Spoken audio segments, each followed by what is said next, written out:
Bem-vindo à Toledo Med. Aqui, transformamos conteúdos complexos da medicina em aprendizado direto, estratégico e aplicável à prática clínica. Nossos resumos são focados nos temas mais cobrados do Revalida INEP e também do ENAMED, com raciocínio clínico e abordagem baseada nos principais protocolos. Sem enrolação, sem excesso de teoria desnecessária. A proposta é simples: acelerar sua aprovação e fortalecer sua base médica de verdade. Agora, vamos direto ao ponto.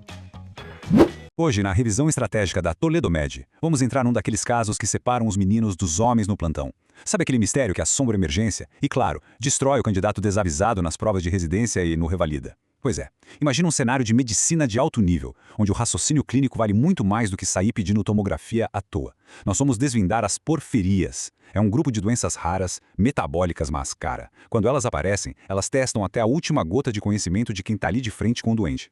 É a clássica pegadinha de prova. O quadro clínico começa com o que parece ser o pesadelo de qualquer cirurgião. O paciente chega na sua emergência urrando de dor, agonia absoluta, abdômen distendido, vômitos em jato, parada de eliminação de gases e fezes. Você olha e pensa na hora. Obstrução intestinal, óbvio. A equipe corre, estabiliza, coloca o paciente no tomógrafo, você já está quase ligando para o centro cirúrgico e aí vem a surpresa. A tomografia está lisa. Perfeita. Não tem brida, não tem tumor, não tem volvo, você vê umas alças distendidas por um ilho paralítico, claro, mas absolutamente nenhum fator mecânico obstruindo. É um fantasma. E por que a gente cai nessa armadilha? Presta muita atenção aqui, porque essa é a chave de ouro para matar a questão. Esse abdômen agudo é uma fraude anatômica. O mecanismo dessa dor e desse ilho não é inflamatório. Não tem peritonite ali, não tem isquemia de alça sofrendo. O mecanismo é puramente neurológico. É exatamente por isso que você vai palpar a barriga e não vai achar sinal de Bloomberg, não vai ter febre. A dor é um alarme falso disparado pelo próprio sistema nervoso do paciente que está entrando em colapso. Essa é a marca registrada do que a gente vai ver hoje. Mas para entender esse crime, a gente precisa olhar de perto para a arma. Vamos mergulhar na bioquímica e entender o que está acontecendo lá no fígado e na medula óssea. O culpado de tudo isso está na rota de síntese do grupamento M, que é aquela parte essencial da nossa hemoglobina. Imagina que isso funciona igualzinho a uma linha de montagem de uma fábrica. Primeiro, o paciente tem uma deficiência genética numa dessas enzimas da linha de produção. Uma máquina quebrou, mas a esteira não para de mandar material. O resultado? Um acúmulo gigantesco de metabólitos intermediários porque o produto final simplesmente não consegue ser montado. E esse acúmulo causa um verdadeiro engarrafamento tóxico. São esses metabólitos represados que vão transbordar para o sangue e destruir temporariamente os sistemas digestório, neurológico e cutâneo. É um efeito dominó perfeito. E o nosso principal suspeito nessa história toda, o grande queridinho das bancas, é a porfiria aguda intermitente, a famosa PAI.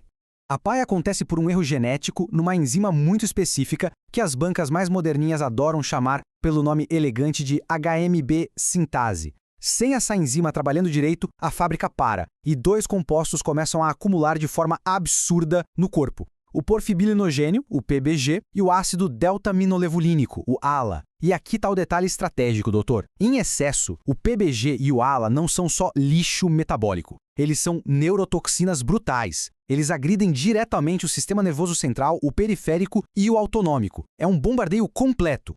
É exatamente por causa dessa toxicidade que ataca por todos os lados que o paciente chega parecendo um quebra-cabeça bizarro. A tríade clássica parece misturar 3 doentes diferentes num só. Primeiro, vem aquele caos neurovisceral, a dor abdominal absurda e a constipação que a gente já conversou. Segundo, o paciente abre uma neuropatia periférica franca. Começa com formigamento, parestesia e evoluiu para uma fraqueza muscular que pode ser tão feia que simula até uma síndrome de Guillain-Barré. E em terceiro lugar, do nada, explosões psiquiátricas, ansiedade severa, delírios, fobias, tudo acontecendo ao mesmo tempo. Isso é raciocínio clínico puro. É o sistema nervoso pedindo socorro em vários níveis diferentes.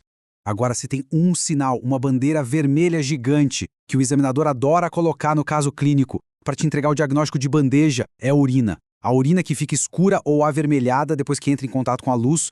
Lembra a cor de vinho do Porto?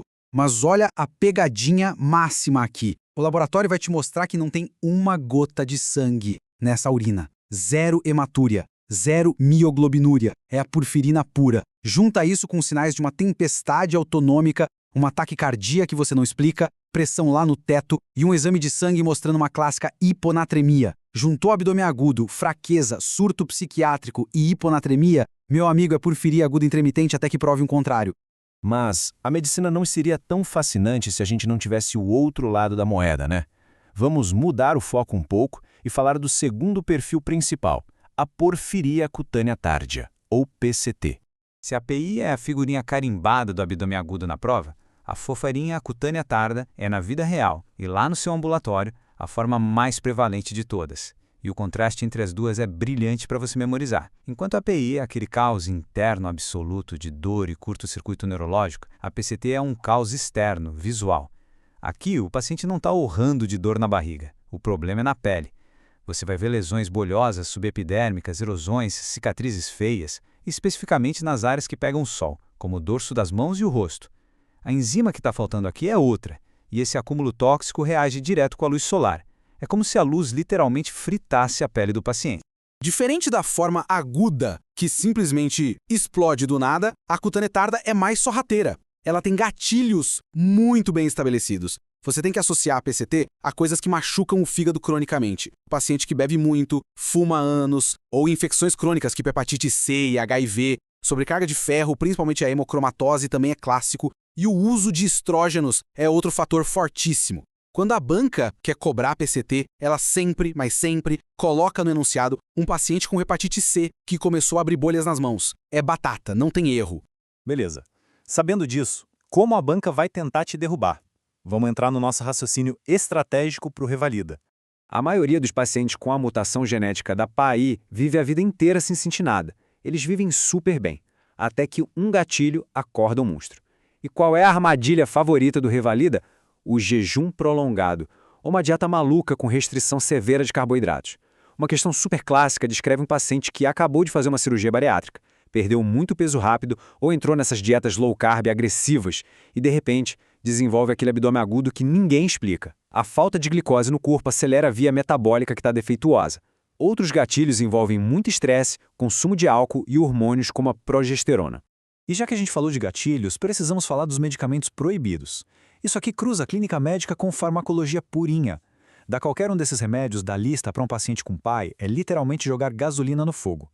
Carbamazepina e fenitoína na convulsão, espironolactona e hidralazina na cardio e até antibiótico e antifúngico inocente, tipo clindamicina e cetoconazol, o examinador ama colocar um paciente internado que recebe uma medicação dessas e no dia seguinte entrar numa crise neurovisceral devastadora. Fica de olho. E presta muita atenção nessa pérola clínica de alto rendimento. Nas questões de ginecologia, a porfíria sempre aparece como uma sombra para te testar. É considerado contraindicação absoluta prescrever terapia hormonal na menopausa para qualquer paciente que tenha histórico de porfíria. Os estrogênios e progestagênios são indutores potentíssimos das enzimas hepáticas que desencadeiam a crise. Oferecer hormônio nesse cenário é um erro grosseiro. Para consolidar isso e você não errar mais nada, vamos colocar o padrão ouro de diagnóstico e tratamento lado a lado. De um lado, a PAI, o diagnóstico é pela urina, no momento da crise, e o tratamento de emergência é com emina, para casos graves, ou sobrecarga de glicose para os casos mais leves. Do outro lado, a PCT. O diagnóstico é olhando o plasma e fazendo biópsia da pele. E o tratamento é completamente diferente. Flebotomia para tirar o ferro e hidroxicloroquina. São duas faces da mesma moeda metabólica, mas manejos completamente distintos. Reforçando o pilar diagnóstico da PAI, o tempo aqui é tudo.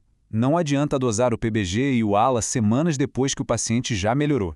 O exame tem que ser colhido no olho do furacão, durante a tempestade autonômica, na crise aguda. Assim que o laboratório bateu o martelo, a sua conduta muda da água para o vinho. Corta todos os gatilhos e entra com a meninina venosa ou sobrecarga de glicose para inibir à força aquela via metabólica defeituosa. Já na PCT, a sua estratégia é de longo prazo. É uma maratona. Você trata o fígado para conseguir salvar a pele. Corta o álcool do paciente, trata a hepatite C se ele tiver e começa um esquema de flebotomias para tirar o excesso de ferro do corpo. E aí entra a hidroxicloroquina em doses baixinhas, só para facilitar a excreção das porfirinas. O jogo aqui é puro controle de danos contínuo. E para fechar nossa análise com chave de ouro, leva essa regra para a vida e para as provas. Aquele abdômen agudo, cinematográfico, dramático, o paciente gritando de dor, mas que simplesmente não faz sentido anatômico na imagem. Antes de entrar em pânico na emergência, procure por sintomas neurológicos e pergunte da cor da urina. Manter a cabeça fria e confiar na fisiopatologia é o que garante não só a conduta certa no plantão, mas aquela sua aprovação incontestável no fim do ano. Raciocínio clínico forte, base sólida e preparação de elite. A gente se vê na próxima análise estruturada. Se esse resumo te ajudou, já segue a Toledomed no Instagram ou Google Toledomed Score. Lá você encontra conteúdos diários e estratégias para o Revalida INEP e Enamed. Também conheça o nosso curso extensivo. As músicas, materiais complementares e todos os links citados estão aqui na descrição do vídeo. E claro, não esquece de deixar o like e aquele comentário maroto para fortalecer a comunidade médica que mais cresce no Brasil. Nos vemos na próxima aula.